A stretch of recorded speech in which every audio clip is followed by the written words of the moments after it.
আসসালামু আলাইকুম রহমতুল্লাহি ওবরকাতুহ। সম্মানিত দর্শক, বাংলাদেশের সাবেক পররাষ্ট্রমন্ত্রী ডক্টর মোমেন, তার একটি সাক্ষাৎকার দেখলাম। বেশ হাসি খুশি, প্রাণোচ্ছল এবং অনেকটা আশাবাদী প্রকৃতির মানুষ তিনি। এবং যতদিন তিনি ক্ষমতায় ছিলেন ওরকম নেতিবাচক কোনো বিষয় তার সম্পর্কে শোনা যায়নি। ঘুষ, দুর্নীতি, মারামারি, কাটাকাটি, হানাহানি এ সকল বিষয়াদি তার ডিকশনারির মধ্যে নেই।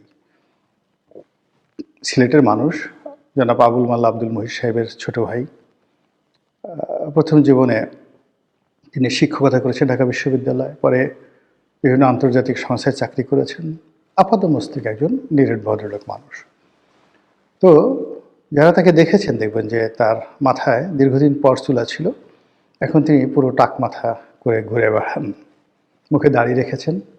এবং তিনি যখন মন্ত্রী ছিলেন তখন যে তার চেহারা সুরত ছিল তার চেয়ে এখন তার চেহারা সুরত ভালো হয়েছে।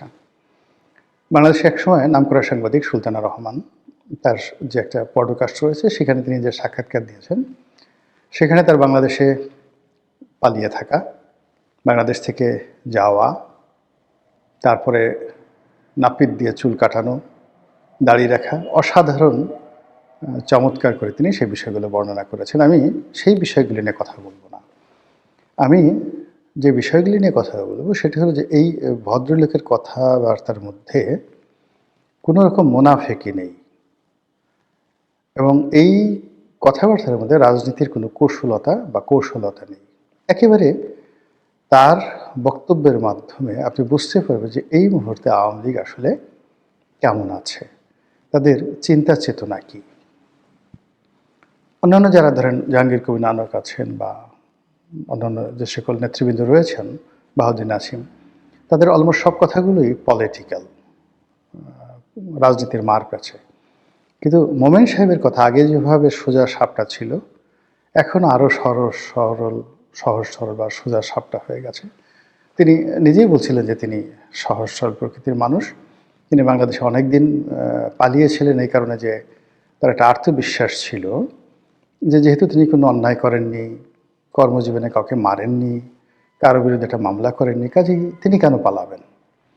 কিন্তু পরবর্তী তিনি যখন দেখলেন যে তার বিশ্বাসের সঙ্গে আসলে মিলছে না, অনেক কিছুই বাংলাদেশে ঘটছে যেখানে নিরপরাধ লোকগুলো মামলা মোকদ্দমায় ফেঁসে যাচ্ছেন, তখন তার স্ত্রী মহোদয়া তাকে যে প্রেশার ক্রিয়েট করলেন, বুদ্ধি দিলেন এবং সেই বুদ্ধি অনুযায়ী তিনি একেবারে পালাতে পেরে ভীষণ রকম আনন্দিত।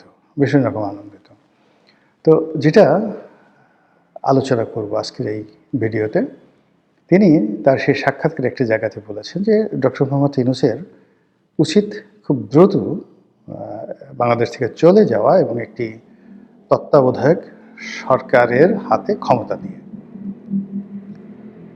এই এলো একটা ঘটনা। দ্বিতীয় ঘটনা, তিনি বলেছেন যে এখন নির্বাচন হলে যে কোনোভাবে নির্বাচন হোক না কেন, সে নির্বাচনে আওয়ামী লীগ বিজয়ী হবে। আর আওয়ামী লীগ যদি বিজয়ী হয় তাহলে তো ডক্টর মোহাম্মদ ইউনূস যেতে পারবে না। আওয়ামী লীগের যারা লোকজন আছে তারা তাকে পিটুনি দেবে, ওই আগের মতো তারা তাকে পিটুনি দেবে। এই যে কথাগুলো, এই কথাগুলো নিয়েই মূলত আমার একটা, যাকে বলা হয় নতুন ক্যালকুলেশন। সেটা হলো আওয়ামী লীগের যত লোকের কথাবার্তা আমি শুনেছি বা যত লোকের সঙ্গে আমার পরিচয় আছে, কথাবার্তা হয়েছে, একজন সিঙ্গেল লোক আমি পেলাম না যারা মানে গত 15 বছরের কোনো কর্মকাণ্ডের জন্য শেখ হাসিনাকে দায়ী করেন। কেউ নাই। তারা সবাই দায়ী করেন, যেমন সালমান এফ রহমানকে দায়ী করেন, আনিসুল হককে দায়ী করেন, ওবায়দুল কাদেরকে দায়ী করেন, অন্যান্য যারা দলের মধ্যে দুর্নীতি করেছেন তাদেরকে দায়ী করেন। কিন্তু শেখ হাসিনা, শেখ রেহানা, জয়, পুতুল, তাদের সম্পর্কে একটা সিঙ্গেল শব্দ আজ পর্যন্ত কেউ করেননি। 2 নম্বর হলো যারা পালিয়েছেন, সব কিছু হারিয়েছেন, এটা নিয়ে তাদের কোনো আফসোস নেই। তারা খুব দ্রুত ফিরতে চান। আর এই ফেরার জন্য তারা এক বুক আশা নিয়ে বসে আছেন। আর তাদের যে মিনতি, তাদের যে আকুতি, সবই আওয়ামী লীগকে নিয়ে, সবই শেখ হাসিনাকে নিয়ে। দরকার হলে 10 বছর পরে থাকবেন। আমি অনেককে বলি যে আপনি তো 20 বছর আগে ফেরত আসতে পারবেন না। তখন বলে হয়তো মরেই যাব, 20 বছর তো বাঁচবো না। কিন্তু তাই বলে একবারও শেখ হাসিনাকে, বঙ্গবন্ধুকে, আওয়ামী লীগকে গালি দিয়েছে এরকম কোনো লোককে আমি এখন পর্যন্ত পাইনি। This is very significant. যারা আওয়ামী লীগের বিরুদ্ধে যাকে বলা হয় ন্যারেটিভ দাঁড়া করাতে চাচ্ছেন, যারা আওয়ামী লীগের বিরুদ্ধে রাজনীতি করতে চাচ্ছেন, তাদের জন্য এটা একটা হুঁশিয়ারি শব্দ যে একটা একক নেতৃত্বের প্রতি কোনো রকম গ্রুপিং ছাড়া, কোনো রকম বিকল্প ছাড়া পুরো 35% আওয়ামী লীগের যারা ভোটার আছে তারা তাদের দেহ, মন, মানসিকতা, চিন্তা চেতনা শেখ হাসিনা, শেখ রেহানা, জয়, পুতুল এই পরিবারের উপর তারা নিবদ্ধ করে রেখেছেন, যেটি বিএনপির ক্ষেত্রে হয়নি। বিএনপির বহু মানুষ যারা বেগম জিয়াকে ভালোবাসতেন, তারেক রহমান সাহেবকে ভালোবাসতেন না। যারা তারেক রহমান সাহেবকে ভালোবাসতেন তারা বেগম জিয়াকে বা তার লোকজনকে ভালোবাসতেন না। আবার তারেক রহমান সাহেবের সঙ্গে যাদের বনিবনা হতো না, তারা ক্ষমতার জন্য, পদ পদবীর জন্য সামনে থাকতেন বা আছেন, কিন্তু পেছনে পেছনে কটূক্তি করতে ছাড়তেন না। কিন্তু সেটা আওয়ামী লীগের লোকদের মধ্যে দেখা যাচ্ছে না। তারা কেউ বলছে না শেখ হাসিনা আমাদের ছেড়ে কেন পালালেন, তিনি তো বিদেশে হাজার হাজার কোটি, লক্ষ লক্ষ কোটি টাকা পাচার করে এখন পায়ের উপর পা তুলে দিল্লিতে রাজার মতো আছেন, আর আমরা ভিখারির মতো এখানে পড়ে আছি, মামলা খাচ্ছি, মোকদ্দমা খাচ্ছি, আরও কত কি বলতে পারতেন না? কেউ বলছেন না, সিঙ্গেল ওয়ান নেই। This is very very significant. Thirdly হলো যে শেখ হাসিনার দৃঢ়তা, আপনি এটিকে কনস্ট্যান্ট বলতে পারেন ইংরেজিতে, এবং কনসিস্টেন্সি, মানে তিনি যে কথাগুলো বলছেন সেই কথার উপরে তিনি স্থির আছেন, ফ্লাকচুয়েট করছেন না।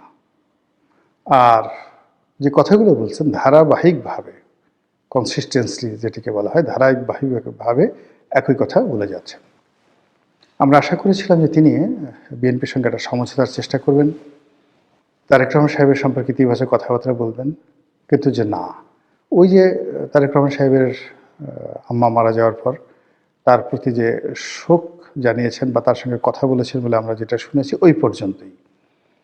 কিন্তু এরপরে আবার তার যে রাজনীতির চিরাচরিত আক্রমণাত্মক ট্রেন্ড, সেই জায়গাটাতে তিনি আছেন। তারেক রহমান সাহেব ব্যাপক পরিবর্তন হয়েছেন, সুন্দর করে কথা বলছেন, শালীনভাবে কথা বলছেন, পরিমিত বোধ রাখছেন, কাউকে আক্রমণ করছেন না, কারো প্রতি কোনো অভিযোগ দায়ের করছেন না, কারো বিরুদ্ধে কোনো নেতিবাচক মন্তব্য করছেন না, তার মতো করে তিনি কাজ করে যাচ্ছেন। কিন্তু শেখ হাসিনা সেটা না। অর্থাৎ তারেক রহমান সাহেবকে যারা বিভিন্ন রকম নেতিবাচক আলাপ আলোচনা করতেন তার সম্পর্কে, তাদের বক্তব্য হলো যে তাদের নেতার ব্যাপক পরিবর্তন হয়েছে। কিন্তু শেখ হাসিনার একেবারে ঘোরতর শত্রু যারা আছে তারাও বলতে পারবেন না যে শেখ হাসিনা তার অতীত যে কর্মকাণ্ড বা চরিত্র বা তার যে ভাবমূর্তি, অভিব্যক্তি, কোনো জায়গা থেকে এক সুতা, 1 সেন্টিমিটার বা 1 মিলিমিটার তিনি মানে নিজেকে পরিবর্তন করেছেন। তিনি আগের মতোই আছেন। কারণটা কি? কারণটা হলো যে তার কাছে এখনো মনে হচ্ছে যে শি ওয়াজ রাইট, তাকে অন্যায়ভাবে হটানো হয়েছে। দ্বিতীয়ত, তিনি যে রাইট বা তিনি সঠিক পথে ছিলেন, কারণ হলো যে তার সরকার টানা 15টি বছর এই দেশটা পরিচালনা করছে, আর এই সরকার এত সব বুদ্ধিজীবী নিয়ে, এত সব দেশি বিদেশি বান্ধব নিয়ে, আমেরিকার সমর্থন নিয়ে 17 মাসে 17 বালতি পানি খাওয়ার পরেও কোনো কিছুতেই তারা কুল কিনারা পাচ্ছেন না। তো সেক্ষেত্রে শেখ হাসিনা এই জিনিসগুলো দেখে মনে হচ্ছে যে তিনি হয়তো রাইট আছেন।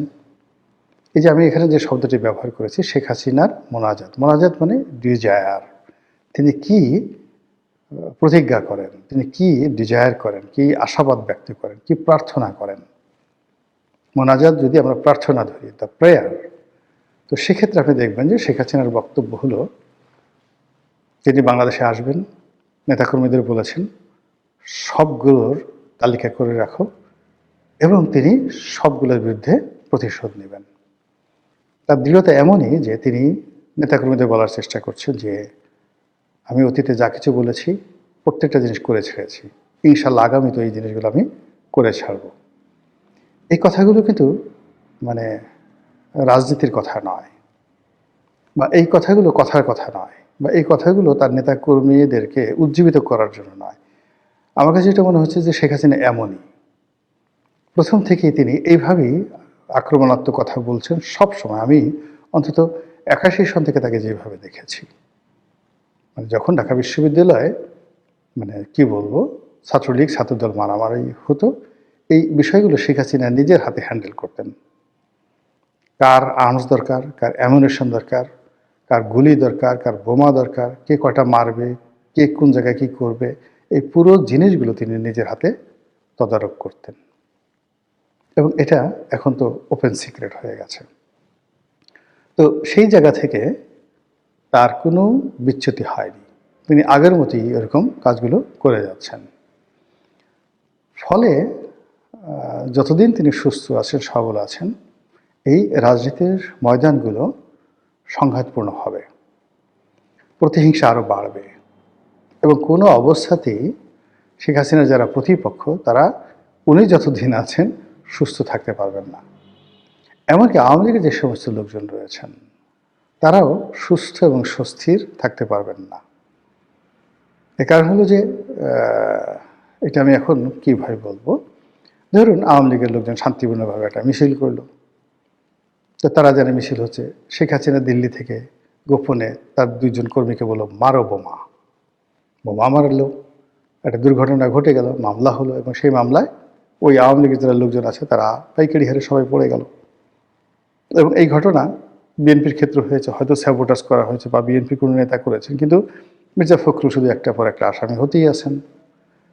মোয়াজ্জেম হোসেন আলাল আসামি হচ্ছেনই, কোথাও কিছু হলেই হাবিবুর নবী খান সোহেল তাকে আসামি করতেই হবে, এরকম একটা ট্রেন্ড চালু হয়ে গিয়েছিল। কিন্তু আসলে যে কে ঘটনাটা ঘটিয়েছে, এটা কি ডিজিএফআই করেছিল, আওয়ামী লীগ করেছিল, ছাত্রলীগ করেছিল, নাকি বিএনপির হাইকমান্ড থেকে কেউ করেছিল, ইট ডাজ নট ম্যাটার। কিন্তু বিএনপির যারা সাধারণ নেতাকর্মী তারা কিন্তু এই অসংখ্য মামলা যে মোকদ্দমায় তারা জড়িয়ে পড়েছেন, তার পিছনে কিছু না কিছু এরকম ঘটনা ছিল যেটাকে আপনি স্যাবোটাজ বলতে পারেন। তো বিএনপির মধ্যে যদি কেউ থাকে বা বিএনপির বিরুদ্ধে কেউ থাকে, বাইরে কেউ থাকে, সেটা ভিন্ন প্রসঙ্গ। কিন্তু আওয়ামী লীগ এই সমস্ত কাজকর্ম করে অনেকটা ডিক্লেয়ার দিয়ে, এবং শেখ হাসিনা নিজে। তো কাজেই সামনে যে রাজনীতিগুলো আসছে সেই রাজনীতিতে কতটা প্রতিহিংসা হতে পারে, সেই রাজনীতিতে কতটা যাকে বলা হয় অবিশ্বাস, অনাস্থা থাকতে পারে, আশা করি আপনারা বুঝতে পেরেছেন। মহান আল্লাহ আমাদের সবাইকে হেদায়েত দান করুন এবং হেফাজত করুন। আসসালামু আলাইকুম ওয়া রাহমাতুল্লাহি ওয়া বারাকাতুহু।